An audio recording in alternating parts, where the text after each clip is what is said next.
그러니까 충청도 사람이니까 우리는 다 저 대전 가서 쇼핑 해야 되고 우리 병원은 꼭 내포 가야 된다가 아니에요. 전라북도 익산이 가깝거든. 그러니까 거기 가는 거지. 그러니까 시민들은 관계 없는 거예요. 우리 도, 우리 시, 우리 구 이런 관심 없는데 행정관들 보면 꼭 둘레길도 우리 구만 다니게. 결국 피해는 시민들이 보는 그렇죠. 것 같아요. 존재하는 생활권을 무시해버리니까. 그런 걸로 피해를 본 게 새만금이죠. 충청남도 서천군 장항읍과 전라북도 군산시는 같은 생활권입니다. 그래서 원래 이렇게 묶어가지고 군장 산단을 만들 예정이었어요. 이걸 맞춰보면 이렇게 돼 있어요. 현재 장항 쪽은 텅 비어 있고 군산 쪽만 개발이 됐어요. 결국은 이제 쪼개져가지고 남쪽으로 이제 뻗어나가고 있는 게 이른바 새만금 산단이에요. 사실 이게 군산 산단이에요. 정확히는. 원래는 충남과 함께 만들 예정이었던 게 쪼개져 버리고 남쪽으로 내려가면서 이건 원래 새만금 간척 계획은 없었던 계획인데 원래 그건 쌀 만들 거였잖아요. 근데 간척하는 중에 갑자기 쌀이 남아 돌아버려서 목적을 상실하다 보니까 새로운 목적을 부과한 게 여러 가지인 거죠. 그리고 또 하나는 새만금이 넓습니다. 제가 늘 말씀드리는데 되게 넓어요. 여기가 이제 군산 새만금, 여기가 김제 새만금, 여기가 부안 새만금이에요. 서울시의 3분의 2쯤 돼요, 넓이가. 근데 이거를 묶어가지고 무슨 공장 하나 들어온다고 새만금이 핫해진다는 거는 강남에 빌딩 세워진다고 은평구 핫해진다 얘기하는 거예요, 거의. 아무 의미가 없는 얘기예요. 한 번이라도 가보면 그런 말은 못합니다. 어마어마하게 넓어요.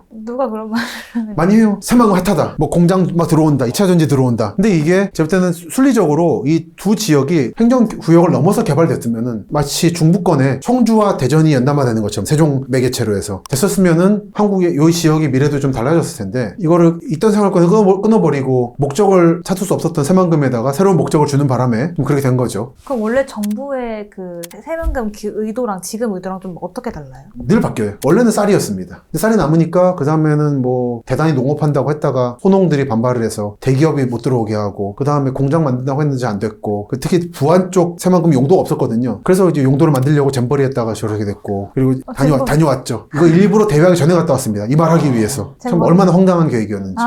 저는 가봤기 때문에 안다는 거지. 근데 이렇게 말하는 이거는 조억의 2차전지 예정지인데 요거는 군산 새만금이에요. 이 수많은 게 엉켜가지고 지금 아무도 구분되지 않고 말해지고 있는 게 새만금 담론이고 이 혼란의 카오스의 근원에는 제가 볼 때는 우리 전북에서 다 해야지. 우리 도에서 다 해야지. 남의 도랑 하면 힘들다. 이런 게 발생하는 대단히 행정가적 정치가적인 마인드가 존재한다는 거죠. 그럼 지금 저기는 그냥 아무것도 없는 공장은 좀 개발합니다. 말하자면 이게 군산공단이 연결되고 있는 거예요. 군산공단은 원래 잘 나가던 데였거든요. 군산은 불만이 커요. 원래 군산공단 커지고 있는데 갑자기 전북이 끼어가지고는 새만금공단으로 이름 바꿔버리고 군산공항 확장해놓고는 새만금공항이라고 그러고 군산항도 있는데 새만금항이라고 그러고 이게 뭐냐는 거지. 이러니까 불만이 크고 사실 우리 생활권은 저기 북쪽 저기 장항인데 갑자기 저기 부안 김제랑 묶어버리니까 여기도 메가시티가 있어요. 원래 계획은 장항부터 군산 김제 부안 묶어가지고 100만 도시 만들겠다는 거였는데 이제 그래서 장항 빼버리고 합쳐도 한 이거 30만 되나? 한데 100만 도시 만든다고. 이번 책에 썼습니다만 너도 나도 100만 도시. 제가 세본 것만 해도 27개쯤의 도시가 100만 도시를 주장을 해요. 진짜요?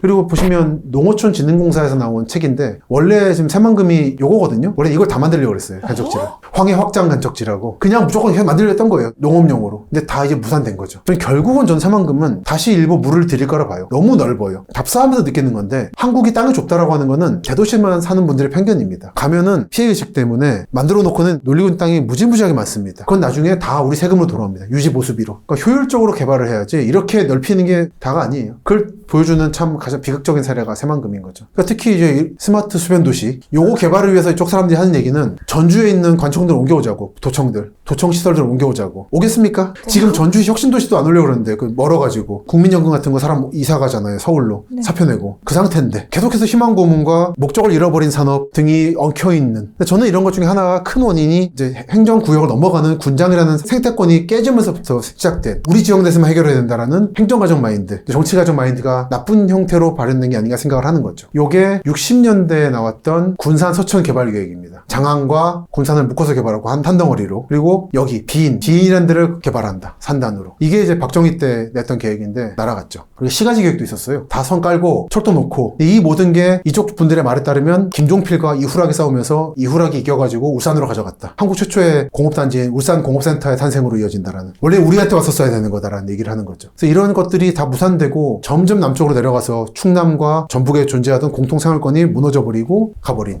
지금 흔적은 이런 거밖에 없지. 철도 놓으려고 장항선에서 지선 만들어서 비인 신도시로 가는 라인 만들려고 했는데 터널만 만들고 끝났고. 근데 아까 송도는 또 잘 된 케이스를 하셨잖아요. 송도는 땅이 실제로 조금 부족하니까. 인천은 계속 인구가 늘는 곳이라 땅 만들어야죠. 송도의 경우는 오히려 고민은 지금 땅이 지금 약간 여유가 있다고 막 공장 유치하고 있는데 그러면 안 된다고 봅니다. 송도가 이렇거든요. 이게 위성사진이 그렇고 지도는 좀 더 큰데 보면 아직 비어있죠. 이쪽이 첨단 산업 클러스터 해가지고 뭐 바이오로직스라든지 뭐 들어오려 그래요. 벌써 이제 인천 쪽에서는 우려의 목소리가 나옵니다. 지금 좀 여유 있다고 막 공장 했다가는 무조건 넓게 만들면 나중에 부족해진다. 지금부터 좀 밀도 있는 개발을 해야 되고, 예를 들어 여기는 생명과학 같은 거는 청주 오송이랑 경쟁합니다. 송도로 갈까 청주 오송으로 갈까 이런 고민들을 해요. 송도로 끌어들이려 그러는 거거든. 그러니까 공장들은 좋죠. 인천공항이 근처니까. 근데 너무 그러지 말자는 얘기가 나올 정도로 땅이 부족한 미래가 눈에 보여요 지금. 인천은 아마 보수적으로는 35년에 부산 인구를 넘어가게 돼 있는데 아마 앞당겨질 거예요. 앞당겨서 한 2020년대 말 30년대 초에 아마 부산 인구를 앞당길 건데 땅 부족합니다. 그런 걸 위해서라도 좀 고밀도 개발이 더 필요해요. 근데 또 갑자기 궁금해지는 게 여기 바이오로직스 생기잖아요. 네. 용인에 이번에 클러스터 들어온다고 하던데. 그거는 반도체고 요거는 바이오고. 그럼 거기는 원래 좀 들어와야 될 부지가 있었던 거예요?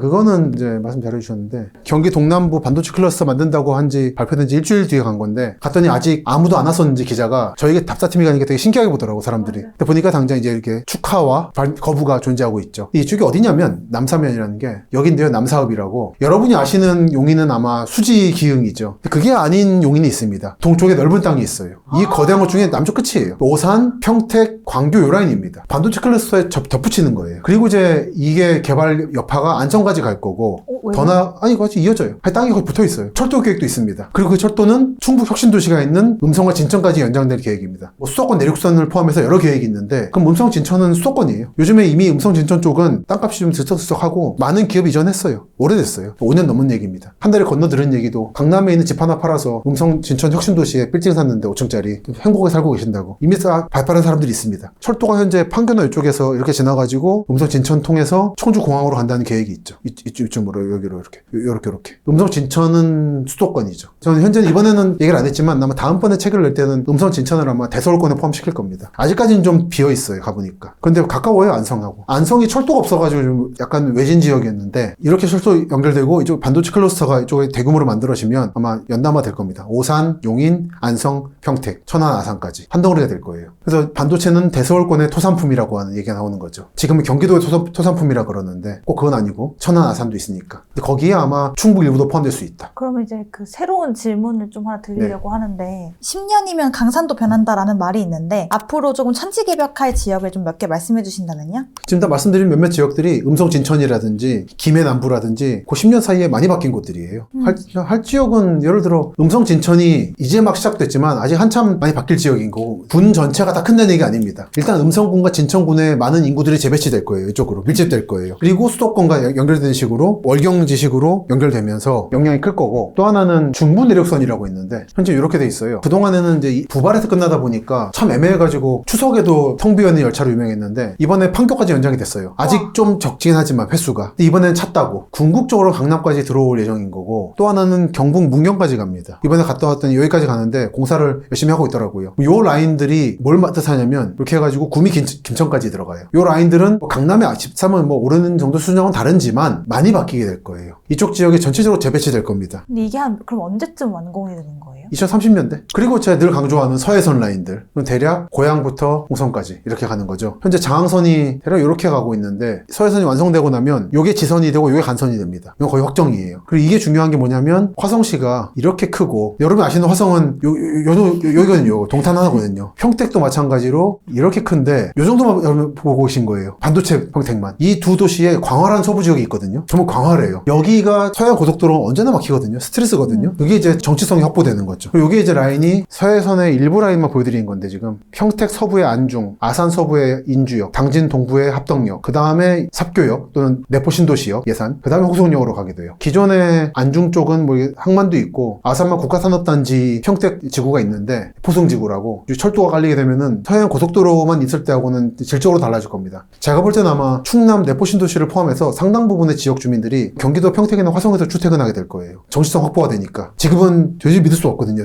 고속도로 상황을. 그게 이제 이렇게 가는 거죠. 횡단도로, 이게 고속도로. 이게 만들어짐으로써 당진, 서산, 태안 쪽에 관광 및 산업이 굉장히 발달했는데, 이건 또 다른 상황에서, 특히 이제 아산이 그렇고 당진이 보면은 고속도로 뚫리면서 시청 주변이 개발됐었는데 부곡지구하고 동쪽이 개발될 거예요. 합덕역. 이쪽이 꽤 땅이 광활하거든요. 다 간척지예요. 대규모 간척지예요. 우와. 이게 당진 동부예요. 다 바다였던 거죠. 근데 여기가 다 땅이 됐고 이 한복판을 관통해서 서해선 철도가 지나가게 돼요. 여기는 어떻게 될지 아무도 모릅니다. 어마어마할 거예요. 그리고 또 하나는 어떤 식으로 서울과 연결되느냐가 아직도 확정이 안 된 게 좀 있는데 2030년 즈음에는 아마 확정이 될 것 같은데 확정되고 이제 공사가 시작될 것 같은데 뭐 이런 느낌들. 우와. 여러분 생각하시는 당진은 다 이런 약간 산간 지역들이 당진인데 예산 당진 이런 데 다 땅이 넓은 데가 많습니다. 그래서 보면 여기에 당진 합덕역, 합덕역세권 공인중개사사무소. 되게 저거 뭐예요? 다 서울 지하철 느낌이죠? 부동산 간판이에요. 그러니까 지금 귀엽다. 수도권 전체를 생각하고 있는 거예요. 그리고 홍성 갔더니 서울 50분. 원래 계획은 여의도 50분이었는데 계획이 많이 바뀌었는데 이번에 홍성 갔더니 여전히 걸려있더라고요. 이 광고판. 어쨌든 아마 1시간 내로 서울에 갈 겁니다. 좀 빠르게. 되기만 하면. 되기만 하면. 근데 될 거예요. 이거는 공사 중이고 뭐 일부 이제 안산, 화성 구간 이런 데가 문제인데 지금 대부분 다 된 상태예요. 사실은. 서해선 운행도 시작했고 이미 고향부터 안산까지는. 당장 제가 지금 고향 사람인데 이 지역이 서해선 뚫리면서 혁명이 일어난 게 두 가지예요. 혁명이. 하나는 일산대교고 일산대교 김포대교고 하나가 이제 서해선인데 그 전에 제가 만약에 일산 신도시에서 부천에 가고 싶다. 영등포 찍고 이렇게 와야 됐어요. 근데 이게 지금 이렇게 오니까 요즘에 김포공항에서 비행이 내려가지고 고향에 오는데 한 15분? 그 전에 1시간 넘게 걸렸어요. 이게 서울 위주로 돌아가다 보니까 경기도가 연결이 안 된 거예요. 경기도끼리. 다른 지역 가서 말씀드리는 게 보면 늘 문제가 서울이래. 근데 서울도 마찬가지로 서울과 경기도 간에 이 문제가 있거든요. 다 서울로만 빠져있다 보니까 경기도끼리 연결이 안 돼가지고 성남 인천 갈 때 힘들고 고향 의정부 갈 때 힘들고 그런 게 있거든요. 순환이 정말 어렵거든요. 이런 문제들을 해결해 준 게 서해선이고 이게 이제 경기도와 충청도로 이어질 거고 궁극적으로 이건 아마 목포까지 이어질 겁니다. 정말 서해선이 될 거예요. 그리고 동해선이 공사 중이고 아마 올해 일부 개통 운행 시작하죠. 삼척이나 이런 데까지. 서울에서 삼척, 영덕, 울진까지 갈 건데 그쪽은 제가 볼 때는 제2의 제주예요. 제주? 정말 제주도, 내륙의 제주 같은 데거든요. 그러니까 서울에서 지금 이제 강릉 뚫린 다음에 강릉이 엄청나게 좀 컸잖아요. 그 여파로 양양, 고성 다 떴고 속초. 그 다음 타겟은 아마 제가 볼 때는 삼척, 영동, 울진입니다. 제 포항 지인 얘기 들어보니까 자기들만 즐겼는데 가까워서. 근데 아마 많이 바뀔 거예요, 그 지역이. 그래서 미리 갔다 왔는데 삼척 같은 데는 예를 들어서 좀 이제 고민거리가 그거죠. 이게 지금 맹방 해수욕장이라고 좀 아름다운 해수욕장인데 화력발전소를 석탄 가져온다고 항구를 이렇게 만들어서 풍경 망치고 있고 발전소가 많아요. 화력발전소가. 공기 문제가 좀 있습니다. 삼척이. 여기가 참 아름다운 항구였는데 이렇게 만들고 있어요. 바로. 그리고 원자력 발전소를 2번 유치하려고 해가지고 그 반대했던 기념비가 있는데 이번에 화력발전소가 들어와가지고 고민. 그리고 여기에 그 마이클 캐나 사진 찍어도 유명한 솔섬. 근데 뒤에 있는 게 발전소 연료 저장 탱크죠. 이게 공업도시 한국을 말해주는 사진인 거죠. 원래 이거 없을 때 사진 유명했어요. 이런 사진이 있었어요. 근데 이거 이렇게 되면서 주변에 원덕읍이라는 읍내가 있는데 경제가 살아났어요. 그러니까 한국은 산업국가입니다. 풍경만 먹고 사는 나라가 아니에요. 근데 그런 부분을 보여주는 삼척은 그런 데다. 근데 거기에 비해서 여기가 이제 영덕인데 축산항이라는 항구예요. 제가